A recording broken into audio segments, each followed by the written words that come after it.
Bonjour à tous, bienvenue dans cette nouvelle vidéo d'analyse technique journalière. Nous sommes aujourd'hui le vendredi 22 décembre 2023 et nous allons effectuer un tour de table grâce au robot Vision de FBT, forexbaskettrading.com. Alors, on commence comme à notre habitude par vous rappeler que vous pouvez bénéficier du robot gratuitement pendant 72 heures. Il suffit de se rendre sur le site forexbaskettrading.com, entrer votre adresse email, numéro de compte, le code CAPTCHA qui s'affiche, cliquez sur activer, téléchargez la version MT4 ou MT5 en fonction de votre plateforme et puis vous allez recevoir un email et dans cet email, il va y avoir une adresse email qui est assez similaire à celle que vous avez entrée ici, mais qui va être un petit peu encodée, un petit peu cryptée. Puis vous installez le robot, vous cliquez sur F7 et vous entrez l'adresse email que vous avez reçue ici. Vous cliquez sur OK et vous aurez le robot en version active pendant 72 heures et tout ça gratuitement.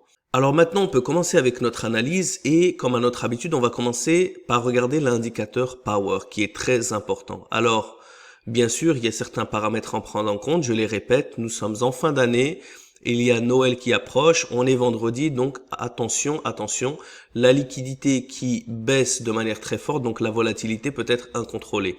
En plus de ça, on fait de manière générale toujours attention au vendredi. Mais là, qu'est-ce qu'on a? On a un scénario qui est assez intéressant avec plusieurs devises ici qui sont positives. L'Australienne à 1, le CAD à 1, le franc suisse à 3, l'euro à 1. Et donc, le dollar ici est à -4. C'est le seul qui sort du lot ici en ayant une faiblesse ou une force supérieure à 3 ou inférieure à -3. Donc, il est faible contre déjà toutes ces devises. Après, le sterling et le yen sont également un peu faibles et le New Zealand est un peu sideways avec l'euro à 0,5. Ce qui fait que le dollar est la devise qui potentiellement pourrait nous donner le plus d'opportunités. Et le franc suisse ici qui est en train un petit peu de monter, on va le voir également. Alors, on commence avec notre dollar. Qu'est-ce qui se passe avec notre Australian dollar? Comme on peut le voir ici, on a eu de la tendance haussière un petit peu durant les derniers jours, en long terme et en court terme également. Ce qui est intéressant, on se gagne la première étoile d'analyse. Ensuite, les supports sont très réguliers et les résistances aussi. On voit qu'elles continuent toujours de plus en plus haut. Les supports sont très réguliers, les résistances, ça se rapproche un peu ici, mais d'une manière générale, on est bon. Donc, on gagne notre deuxième étoile.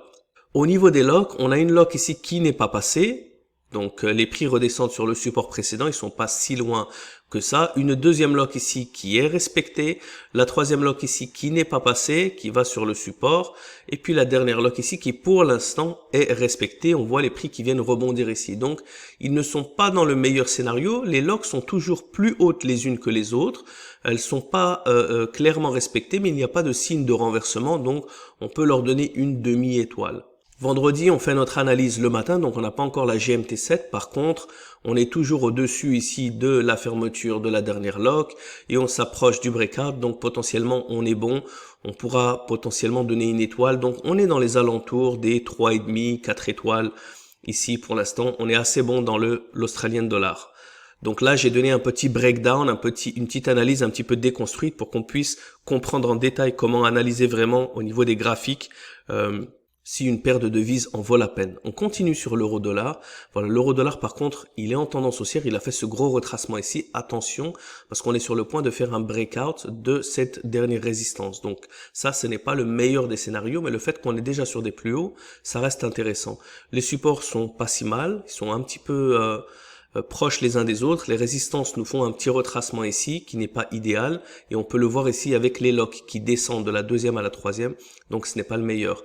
Voilà, on s'approche du breakout, donc potentiellement l'euro-dollar reste quand même intéressant. Voilà, le sterling dollar maintenant, le sterling est faible et le dollar est faible et ça se voit sur les graphiques. Là par contre, on n'a pas vraiment de tendance, on est plus sur un range avec des résistances qui redescendent et des supports qui redescendent et là on est au milieu du range.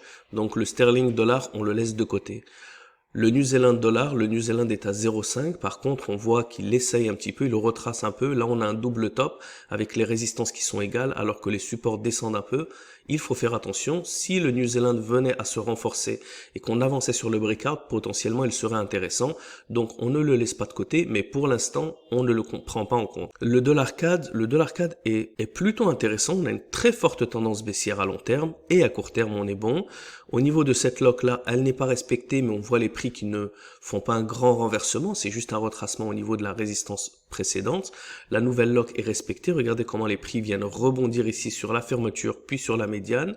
La troisième lock ici, voilà, ça vient rebondir sur la médiane de la lock précédente. Et la quatrième lock qui malheureusement est un tout petit peu plus haute que la troisième lock, mais ce n'est pas si grave que ça. Et là, par contre, elle est très bien respectée. On voit les prix qui dégringolent. Et là, on est sur le point de pousser les graphiques. Attention, ça c'est la petite étoile bonus. Quand les prix viennent ici pousser les graphiques en breakout, eh bien, généralement, on a des gros breakouts. Donc, on a un $CAD qui est très intéressant. Donc, il a la première étoile ici du long terme et court terme. Au niveau des supports et des résistances, on peut lui donner une étoile. D'une manière générale, on est plutôt bon. Au niveau des locks, on lui donnerait quand même une demi-étoile parce que cette lock-là, elles sont respectées d'une manière générale. Les retracements sont pas trop grands, mais cette lock-là, elle est un petit peu plus haute que la dernière. Donc ça ferait 2,5. Au niveau du breakout ici, on lui donne carrément parce qu'il est en train de pousser les graphiques, ça fait du 3,5. On n'a pas encore la GMT 7, mais là on est au-dessus de 4 étoiles. En plus de ça, on lui donne une étoile supplémentaire cadeau parce qu'il est en train de pousser les graphiques. Donc un $CAD très intéressant à monitorer. Le dollar suisse, regardez, quand on a une corrélation comme ça des plus bas de graphiques, ça c'est très intéressant, c'est des scénarios qu'on aime.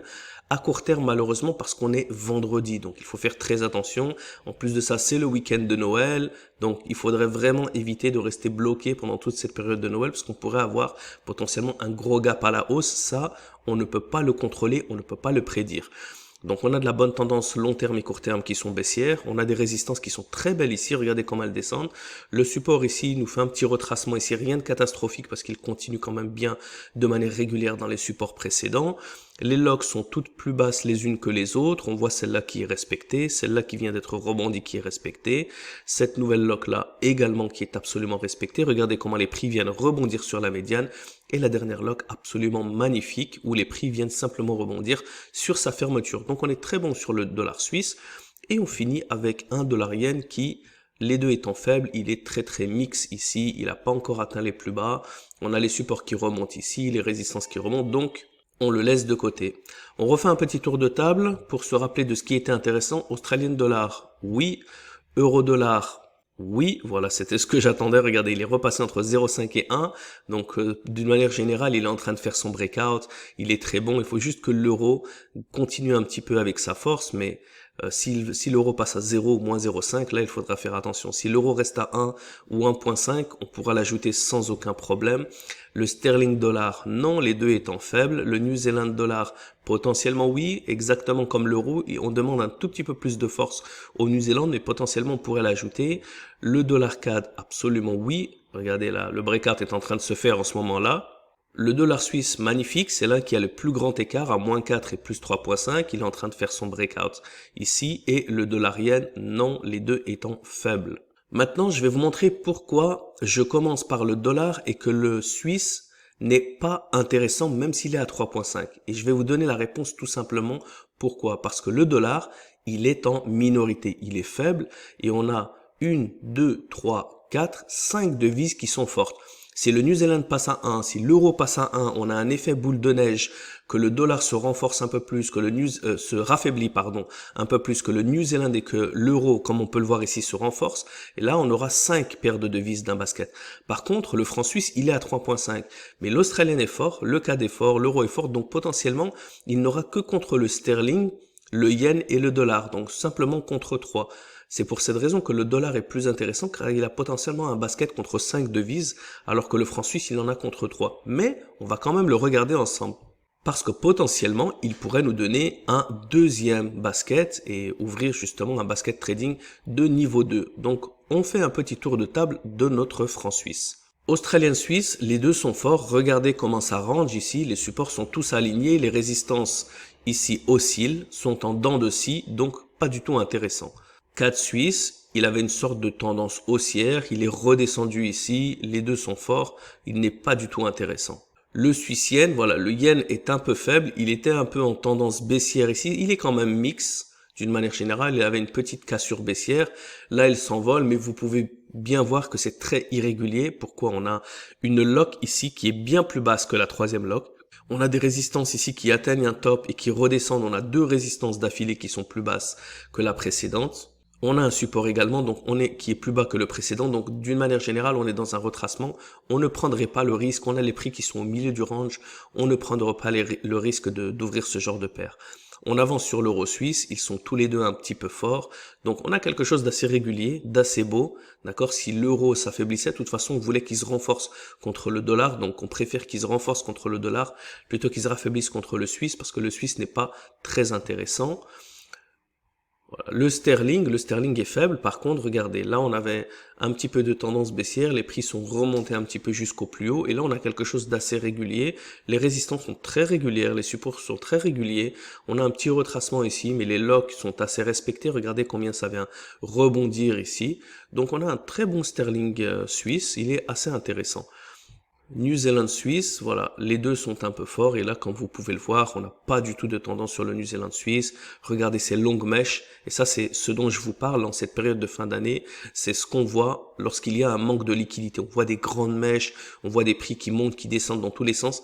Ça c'est vraiment le scénario typique qu'on ne veut pas prendre en compte, parce que le problème c'est que si on prend une vente en basket, bah, potentiellement ça peut descendre d'un coup et remonter avant d'avoir eu la chance d'avoir les autres paires du basket, nous donner suffisamment de profit pour fermer, et si ça part à l'autre côté d'un coup, ben on n'aura pas profité de ce mouvement. Donc on préfère des tendances qui sont bien régulières, comme par exemple ici, une lock, des prix qui continuent, qui nous font des petits retracements, qui nous laissent en profit suffisamment de temps pour profiter de ce que j'appelle l'inefficience des marchés. C'est-à-dire que lorsque cette paire va nous donner du profit, une autre paire va nous donner un peu moins de profit, mais finalement elle va la rattraper, et d'une manière générale, on va tout fermer avec un objectif de profit. Par contre, si ça bouge dans tous les sens, bien lorsque celle-là est en profit, l'autre sera en perte, et puis potentiellement quand l'autre devient en profit, celle-là fait un gros retracement. Donc on essaie vraiment d'éviter ce genre de range. Et on termine avec notre dollar suisse qu'on avait déjà vu de toute façon lorsqu'on a vu notre dollar, qui est très intéressant, qui est en train de faire ce basket. C'est pour cette raison qu'on ne voudrait pas prendre simplement un sterling suisse. Il n'en vaut pas la peine. Le suisse est trop incertain. Il y a simplement le dollar vraiment qui sort du lot et qui est intéressant. On va regarder quand même le sterling, parce que comme il y a aussi 4 autres devises qui sont positives pour l'instant contre le sterling, potentiellement, comme vous pouvez le voir, il y a 4 lignes de tendance. Donc potentiellement, il pourrait être intéressant. Attention, on va regarder quelque chose avec le matrix ici, qu'on va comparer par rapport au dollar ici. Regardez le dollar, pourquoi est-ce qu'il est intéressant? Le dollar, regardez, il est resté faible et il est resté à moins 3, moins 4, moins 3, moins 4. Le sterling, par contre, était à 0. Et là, il est en train de se renforcer un peu. Donc là, il faut un petit peu faire attention. Il est resté en faiblesse, mais pas comme le dollar. Vous pouvez voir qu'il s'approchait des zéros. Il se rapproche encore une fois de la médiane au niveau de matrix. C'est pour ça que l'indicateur matrix est très important pour comprendre un petit peu l'historique. Donc le dollar, on a vu qu'il était intéressant. Le sterling, moins. Regardons un petit tour de sterling. Alors l'euro fort, le sterling faible, regardez, on a une tendance qui est plutôt haussière, et ici on a une tendance qui est plutôt haussière. Voilà, la lock ici, elle est respectée à court terme, après les prix viennent rebondir juste un petit peu plus bas que l'ouverture, on n'est pas si mauvais. La deuxième lock est plus basse que la première, c'est pas le mieux. Une très très belle Marubozu ici qui vient craquer la résistance précédente, avec une lock qui est très bien respectée ici, très très belle lock celle-là. Après la dernière ici, on voit qu'elle est à peu près respectée, les prix viennent rebondir juste en dessous, marquer des mèches, mais d'une manière générale, on a un joli euro sterling. On avance avec le sterling australien, longue tendance, belle tendance baissière à long terme, belle tendance à court terme, les résistances sont toutes plus basses les unes que les autres, les supports également ils sont bons, les locks, encore une fois on a eu ce petit retracement, mais d'une manière générale on est bon. Regardez comment les prix viennent rebondir ici, les prix ici ont un petit peu du mal à rester au-dessus de la dernière lock, donc ils sont en train de continuer dans le sens de la tendance. Un sterling australien qui est intéressant également. Sterling CAD, attention, petit retracement, la lock est bien plus haute, mais d'une manière générale, regardez, c'est en train de reprendre et d'effectuer un breakout en temps réel. Donc il reste également intéressant. Le sterling suisse n'est pas si mal, c'était le seul qu'on avait vu avec le suisse. D'accord, on l'a vu avec des supports et des résistances qui sont très régulières, et on va voir si ça va s'approcher du breakout. Donc le sterling est en train vraiment de nous donner une opportunité de deuxième basket de type 2. Sterling yen, les deux sont faibles, regardez comment c'est mix, on laisse ça de côté.